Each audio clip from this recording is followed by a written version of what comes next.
love After Lockup Updates. First, starting off with Jakima. So about a month ago, Jakima came out and claimed that Donnie had reported her Instagram account and got it deleted. And I thought she got it permanently deleted, but I guess it was just temporarily disabled. And she posted on her IG just a few days ago, "I'm back. Donnie hacked my IG and got my page taken down last month. If you got a message, it was not me, it was him." She said, "Lesson of the day, don't play with an inmate heart. He deleted all the dudes out of my DMs too.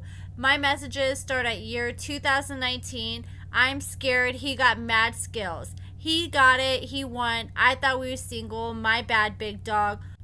All my life I had a fight. I don't know if they make them crazy or they already be crazy."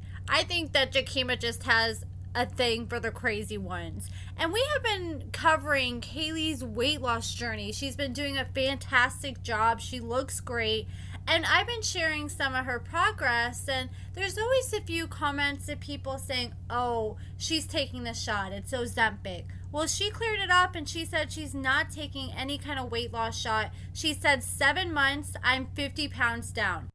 Calorie deficit, strength training, no Ozempic, no surgery. It feels illegal, but it's true. You can lose weight and body recomp without medication and surgery. Absolutely no hate to those who have lost weight with medications like Ozempic or with surgery like bariatric or cosmetic, because if I could, I would get a BBL, no lie. But I just want to motivate and show others how easy it is to really lose weight naturally. I don't even have a personal trainer.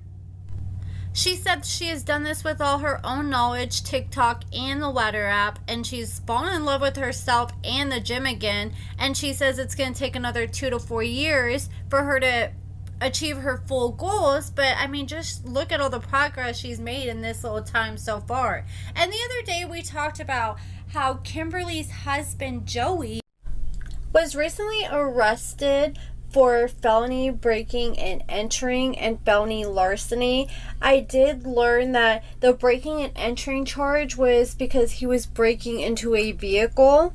Arrested, $25,000 bond, and the next day, not even 24 hours later, he bonded out, which that shocked me, because when I talked to the officer down at the jail, they're like, yeah, so he's gonna either have to pay the $75K up front or get a bondsman, and he has to either do a cash bond and pay $7,500 up front, or do a property bond where somebody puts up $7,500 worth of property or land, and they could risk losing that if Joey doesn't show up for court. And I'm like, okay, I think Kimberly's gonna have a hard time coming up with that, because she is a teacher's assistant that literally makes $15 an hour, which for most people, that's living paycheck to paycheck, and she has 2 kids. I mean, I do know she gets child support on top of that.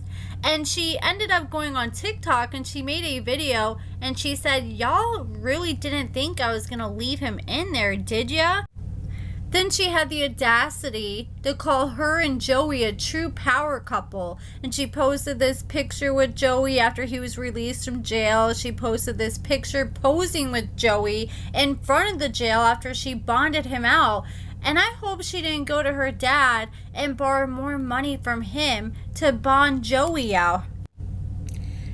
I was looking into Joey's background, and he has multiple other larceny charges on his background. And like I said, I did request more information. The person I originally reached out to, I guess it wasn't the right contact, so I had to reach out to someone else. So hopefully I do know more details on his arrest here. I'm hoping in the next week or so I have more information.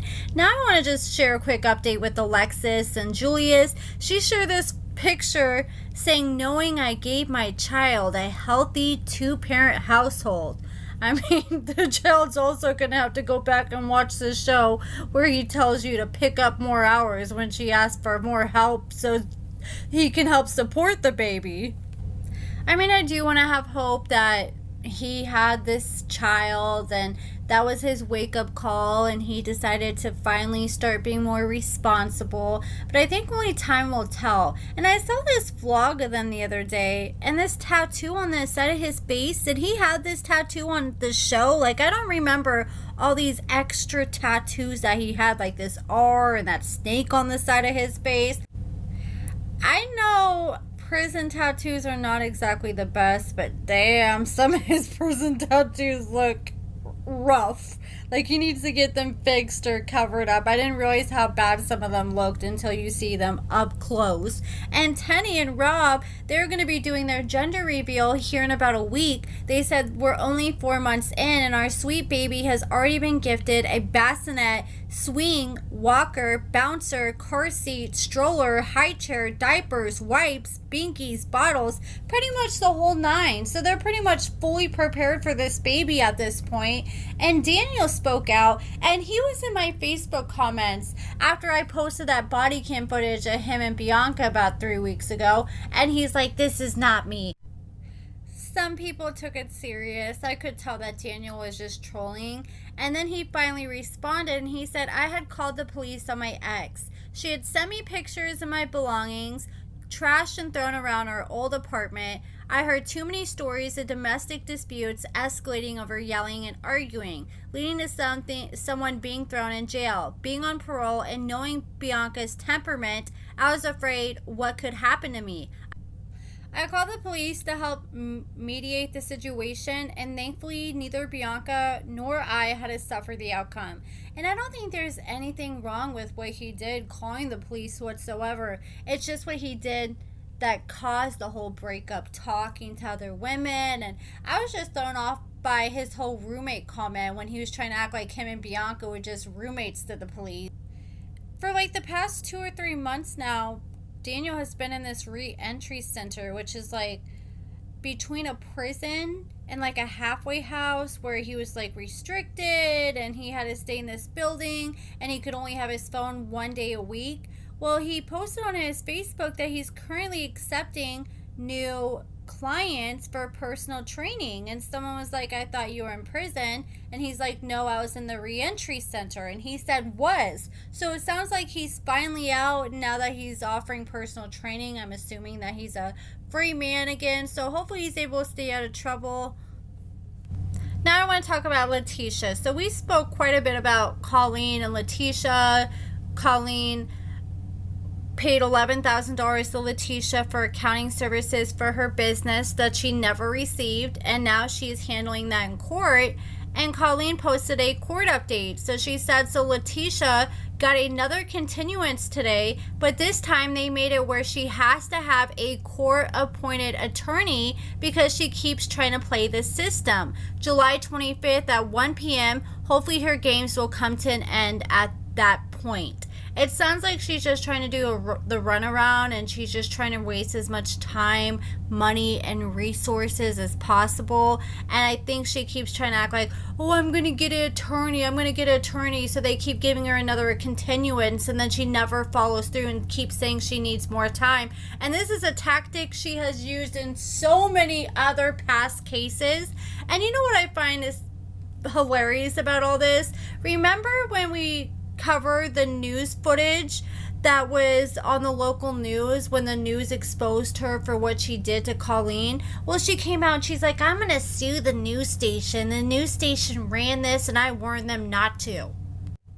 When the news station literally showed all the receipts, and it shows here in the court paperwork that the judge literally granted an order for a request for expanded news media coverage. So the judge granted the news station the ability to cover this case, gave them the resources and paperwork they needed. So Latisha's just talking out of her ass, pointing fingers at everybody else but herself. And now she has a new hustle. It's time for her to try to get some money for these court fees. She said, "Meet Latisha, the stiletto-wearing felon behind the courtroom hustle. I've worked with attorneys. I've learned from attorneys. I still don't have an attorney.